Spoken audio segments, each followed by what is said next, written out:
माजी नगरसेवक मोहन उगलेवर आता विनयभंगाचा गुन्हा दाखल करण्यात आलाय।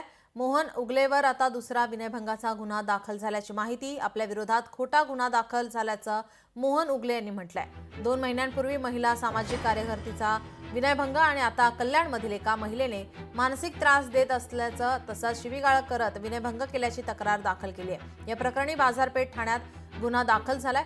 दरम्यान ज्या महिलेला आपण ओळखत नाहीये, तिला आजपर्यंत आपण कधी पाहिले नाही, त्या महिलेने आपल्या विरोधात खोटा गुन्हा दाखल केला असं मोहन उगलेंनी म्हटलं आहे।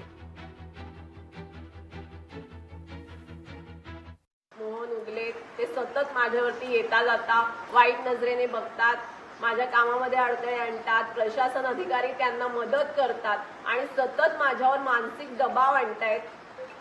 तरी मला उद्या माझ्या जीवाचं काही बरं वाईट झालं ते मला आत्महत्येसाठी अक्षरशः इतकी वेळ आणले की ते मला आत्महत्येसाठी प्रवृत्त करतायत। तर उद्या माझ्या जीवाचं काही बरं वाईट झालं तर सर्वस्वी मोहन उगले यांना जबाबदार धरण्यात यावं प्रशासनाने। आणि प्रशासन यामध्ये स्वतः सुद्धा अधिकारी त्यांना मदत करतायत याची मला खूप खंत आहे। हे एक राजकीय षडयंत्र आहे। ह्या प्रभागामध्ये बरेच लोक इच्छुक आहेत इलेक्शन लढण्यासाठी आणि त्या सर्वांना माहिती जर का इथे मोहन उगले आहे तर इथे आम्ही कदापिही जिंकून येऊ शकत नाही।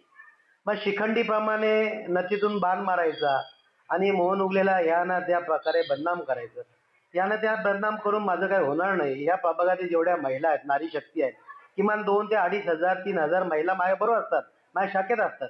त्यामुळे असे 1-2 तुम्ही खोटे गुन्हे दाखल करून मला काही फरक पडत नाही। लोकशाही मराठी ऐका, पहा, जागरूक रहा।